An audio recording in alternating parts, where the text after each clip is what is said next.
Okay, so hey guys, and welcome back to another Axel 72 video, and in today's video I'm going to be giving my reaction to Daniel Dubois beating Fabio Wardley via TKO. And so if you are new around here and you haven't yet subscribed, please do so, like the video if you do indeed like the video, and feel free to join the Patreon as well. You can request any kind of combat sporting related content and I'll try my best to get it out there for you guys. I appreciate all the support in which I've had with it so far, and let's get straight into this one. And this actually could be, with the entertainment value of it, the most exciting back and forth throughout the majority, especially the earlier part, of a heavyweight world title fight ever. You would say, especially a British heavyweight world title fight. I mean, at least most definitely in recent years. Obviously, the Dubois Joshua heavyweight fight was very exciting, but this one went on for even longer. And I mean, Fury's heavyweight title fights haven't been as exciting. I mean, Anthony Joshua versus Klitschko was exciting, but they're not on this kind of level in just pure excitement value. They're not on this level.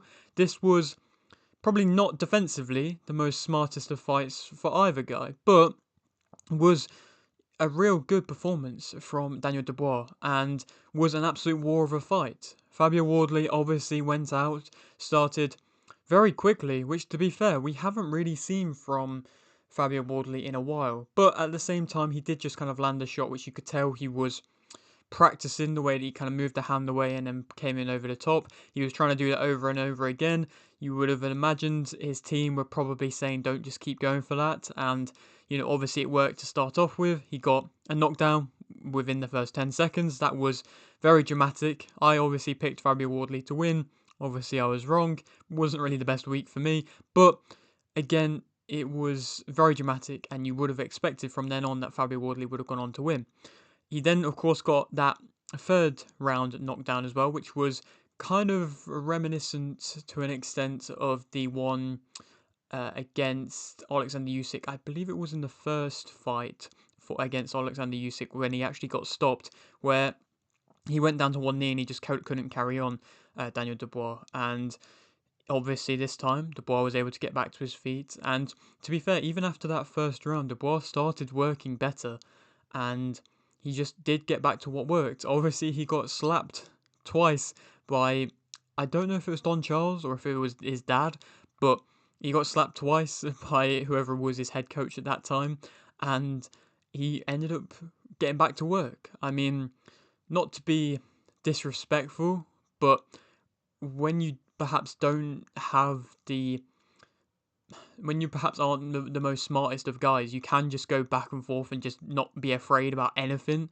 But that's also being rude to an extent, because Dubois, I think this was actually his smartest performance to date. He was obviously caught with the shot earlier against Wardley, and he got knocked down in that first round from it because his guard got opened up. But after seeing Wardley doing that, he carried on doing that over and over again. Wardley, he caught Dubois with it on a couple of occasions. A few times he caught him elsewhere with good shots. Of course, like I say, he got another knockdown, but he was making it quite obvious that he was going to do it, and Dubois was reacting, either taking a step back, which was nice, seeing him on the kind of bits of, like, tips of his toes, especially after being knocked down. He was still, going back to it. He wasn't just slugging it out. Well, he was, but he still had, like I say, some discipline in him there. And then he was also going and kind of tying up when needed to, or just actually using his head a little bit more. This is all things in which Fabio didn't really do.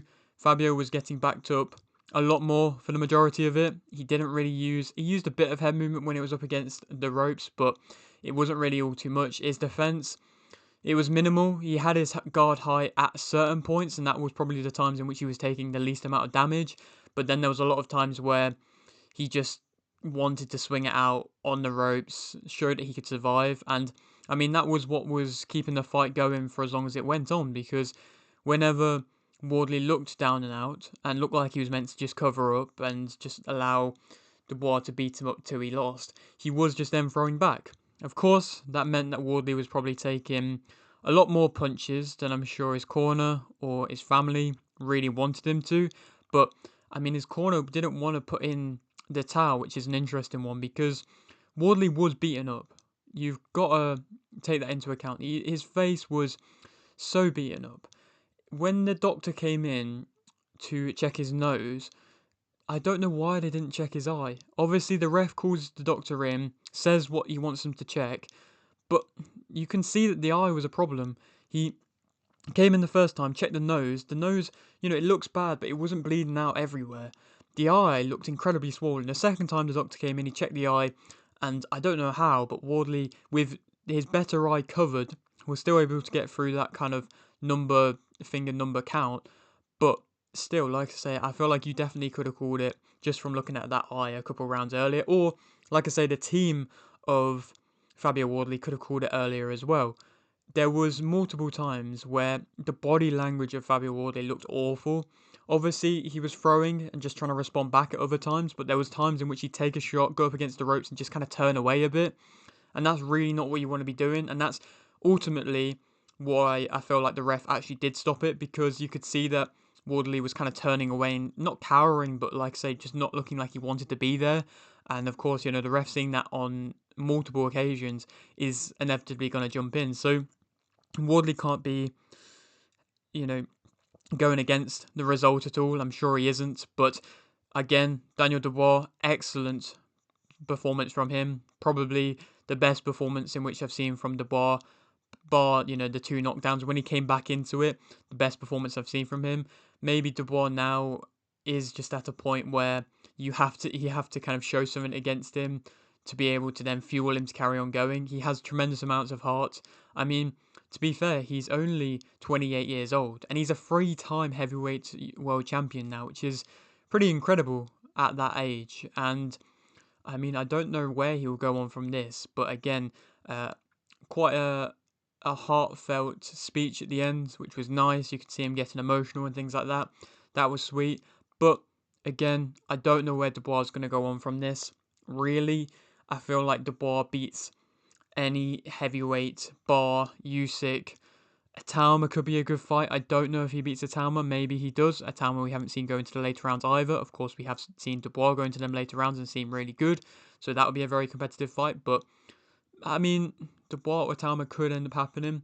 But if not that, I mean, like I said, I don't think he beats Usyk because of the fact that we've seen him lose twice to Usyk already, which is again a reason as to why I didn't really want to see Dubois get a title shot without having a win anyway.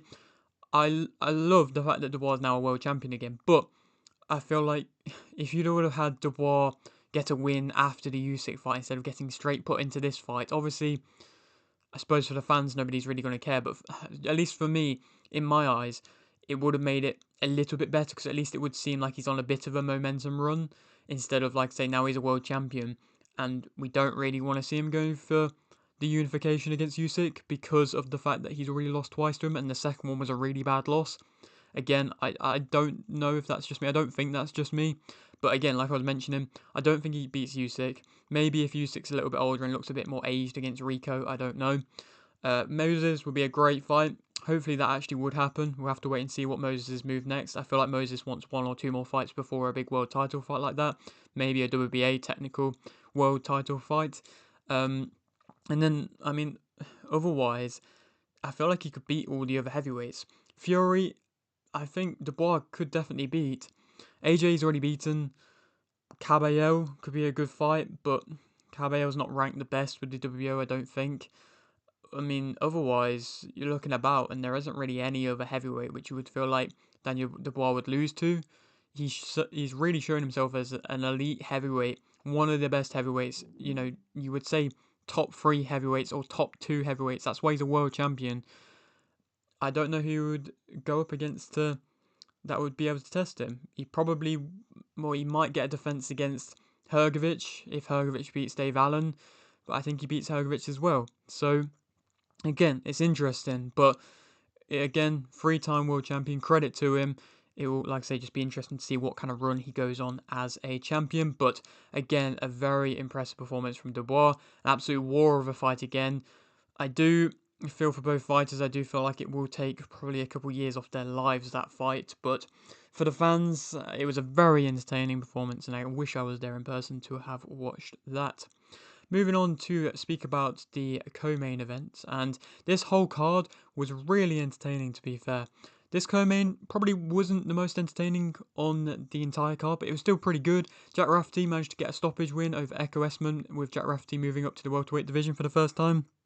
Rafferty has obviously been British champion for a while, so he's been taken away with that British belt, but moving up to fight Essuman was, you would say, a step up from fighting Mark Chamberlain, who he drew against before. Will that fight happen as a rematch? Probably not, unless Chamberlain moves up in weight again. But Rafferty clearly didn't like that fight with Chamberlain through the weight, and that's why he's moved up, and he's had to give up his belts in his good ranked position. Obviously, I think he's won like a WBA belt with this win. I might be wrong, but he's ranked somewhere in the world rankings with this win, and it was an impressive performance. I feel for Essuman. He's coming off now 2 stoppage losses in back-to-back ways, and it's not really the best of looks. I mean, he took probably a little bit less damage in this one, and it was a bit less brutal than the Jack Catterall loss, but again, you would say that he is on a bit of a slide at the moment, Essuman, and I always kind of thought that Essuman moving up into the welterweight division was interesting because I just didn't think he was strong enough to do that. Rafferty has always seemed like a big super lightweight, so him moving up to welterweight doesn't really surprise me. And I mean, to be fair, Rafferty I was never really fully sold on, but that was a really solid performance, and probably again his best performance of his career. He was able to show a bit of good back foot movement when Essuman was putting on the pressure. He knew when to move and knew when to tie up Essuman. Essuman wants to go toe-to-toe with you, and he will spray combinations if you stand still and allow him to do so, but Rafferty didn't stand still, or if he did, he was, like say, clinching and making it too close for Essuman. You see that happen a lot with fighters who are trying to deal with pressure fighters, and if you make it work, it can look really good, and for Rafferty it did work, and then Essuman did seem to see a significant shift. Rafferty was actually pot shotting on the back foot whilst moving actually really well. Again, this is something in which I haven't really seen from Rafferty so far in his career. But then he switched it up to be able to go on the front foot when Essuman started backing up a bit later on in the fight. And again, he was really having a lot of success there. He was throwing a bit better of a selection of punches. He looked a bit more composed in his work as well. Again, I feel like it was a much better performance from what I've seen from Jack Rafferty. And with that kind of a performance, he could perhaps actually go on to fight at a world level. Again, maybe I'm getting a little bit ahead of myself, but again, that was a very solid performance against Essuman. Obviously, Essuman was coming off a very bad loss, and I mean, I would like to see Essuman fight at super lightweight again. Will he? I don't know. Obviously, he's got a comfortable now at welterweight, but again, I just don't think he's strong enough at welterweight. So he might end up going back down to super lightweight. I don't know if his body will allow him. If not, he could retire. Like I say, 2 back-to-back stoppages isn't the best. But again, like I say, for Rafferty, he could go on to a world level type of fight after that type of performance. Moving on to another fight on this card, which was a real shock moment. It was Zach Chelli winning via TKO in the final round against David Morrell. Morrell is obviously a 2-weight world champion, technically. I mean, he's won, I think, the WBA regular in both of them, or the IBO. You know, they're not really the biggest of belts, but he was a really exciting guy coming through. And obviously, he had a bit of a war, really, with David Benavidez, which Benavidez won clearly enough, but Benavidez actually got dropped by Morrell, and obviously Benavidez has gone on to great things since then. So when this fight first got announced, I'm sure everybody had kind of agreed with me. It was very skeptical of to why this fight was being announced and why Zach Chelli was the opponent. Obviously, Morrell was meant to fight Callum Smith. That fell through. To see Morrell then fight on first of all a Queensbury undercard, it's a bit random, in the UK for the first time fighting outside of America, and then again, like I said, against Zach Chelli, who has never really been on a crazily good run. I mean, he lost to Callum Simpson, who obviously hasn't been able to reach European level. He lost to Mark Jeffers, who again hasn't really been able to do a tremendous amount really. Again, he's never really had a massive stand-up moment. I mean, he beat Jack Cullen, which was again an alright win, but not really anything too crazy. He's never really been properly known for getting the big TKO wins, but that was a dramatic stoppage victory for him. He was, I believe, down on the cards. I think he was losing, clearly the fight. and he managed to turn it around. Morrell, when they did the face-off, looked very happy, was laughing a bit. You could tell he was really overlooking Chelli, which was kind of expected, really. And then Morrell seemed a bit too comfortable at a distance close enough for Chelli to reach, and just wasn't throwing that much, meaning that Chelli could get that big shot to land. And after being hurt in the round prior, I think it was the ninth round, he didn't cover up or didn't try and protect himself, or like I say, didn't really do too much Morrell to change things. And of course, Chelli was then able to go out there and get the knockout. And again, a very impressive performance from Chelli. That of course a career best win. Will we see a rematch? Perhaps, but again, I don't really know what that means for Chelli. Obviously, everybody expected Chelli to lose, so now that he's won, does that mean he could be next in line for a world title? I don't know. It's again a very random one, and also makes me kind of think in my head and question how good are these American kind of big name prospects coming in? How would they deal with just a fiery, British, hungry, nothing to lose, just like say British level type fighter like a Zach Chelli? How many would lose to a type of fighter like that who really doesn't have anything to lose? Zach Chelli was expected to get stopped early, and the fact that he would have even gone the full distance would have been a real good thing for him. So he, of course, was able to shock the world, but how many opponents or how many American fighters could deal with just a hungry, nothing to lose British fighter who wanted to change their life and was probably going to be overlooking them? Again, it's an interesting question to ask, but of course, Zach Chelli has now changed his life around. Morrell, I don't know. He probably will go back out to America, try and pick up a couple more wins. Will step down probably quite dramatically unless he gets a rematch with Chelli. And then it's interesting to see what goes on. But he might be signed with Queensberry now, Morrell, to be fair. So again, I have no idea what will happen with that. But Chelli also might get signed by Queensberry now after that win. Moving on to the Gavin Gwyn win against Khaleel Majid. I got my prediction wrong for this one as well. It was a back and forth fight. I had Majid to win. I thought he'd be able to keep his jab out a little bit more, be able to land the more significant shots in close, and be able to keep up with the tempo. He kept up with the tempo pretty well, but Gwyn was just better with the shorter shots. It was a very competitive fight, back and forth throughout all of it. I mean, Gwyn did look like he actually took more of the damage, but again, it was just an absolute slugfest in the pocket. Majid really didn't use his jab as much as I was hoping, and it was a very competitive one, like everybody kind of was expecting.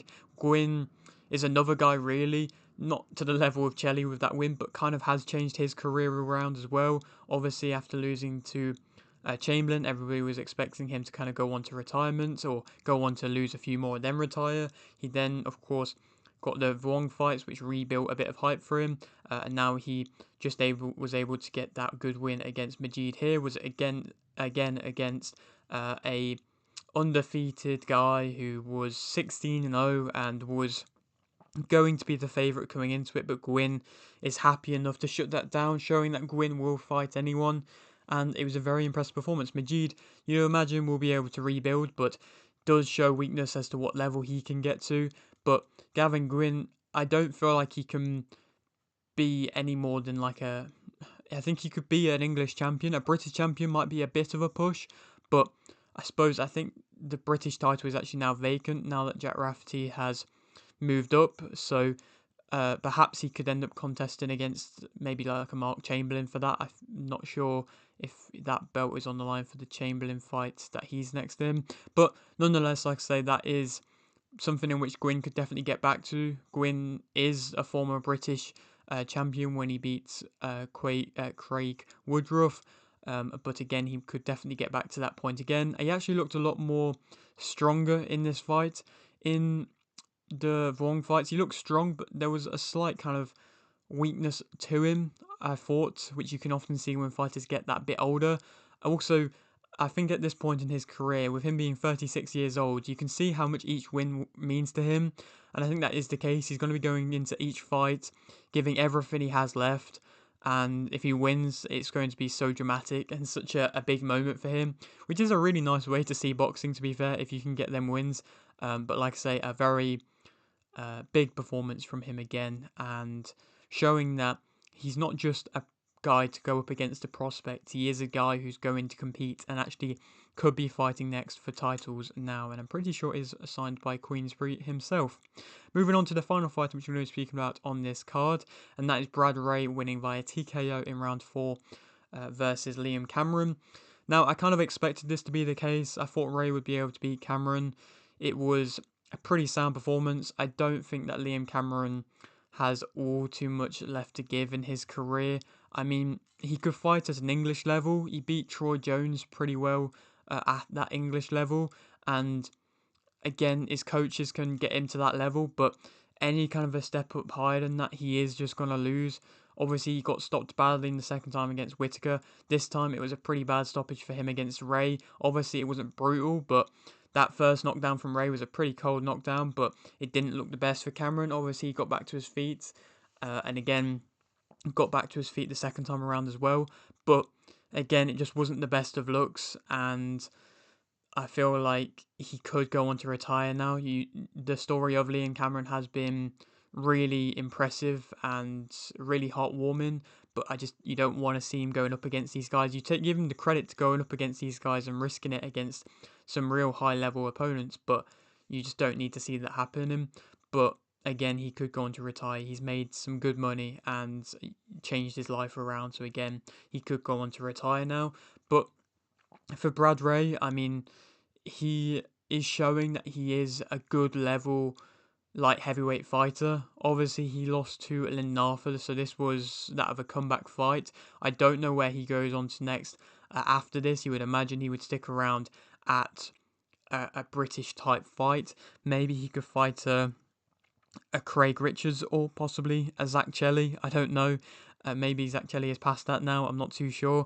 Or an Ezra Taylor. Again, I'm not too sure. But he is a good level British, maybe higher light heavyweight fighter. The way that he was picking his shots was very nice in this fight. When he's at his best, he's very sharp and he looks very controlled. He just can go into wars at times, which again, he often will take a lot of punches if he is doing that. But he does have actually a decent snap to his punch, which since coming into the light heavyweight division has been shown a lot more than when he was at middleweight, or I think it was about middleweight.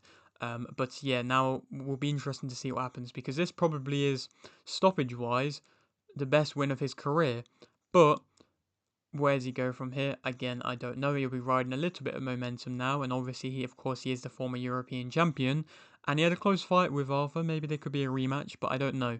I would imagine it will be a British opponent next for him. He is signed with Queensberry, so they will push him well, and they do have a lot of light heavyweights in their stable. But again, it'll be interesting to see where Ray goes next, because Ray has struggled. I've interviewed Ray in the past couple of times, and I know that he has struggled with getting opponents in the past, but now he's signed with Queensberry, and I imagine it won't be as difficult. And so yeah, we will have to wait and see what happens next after a good victory for Brad Ray. But yeah, that is it for today's video. Hope you did enjoy. Like video if you did, need like video, subscribe if you're new, and thanks for watching.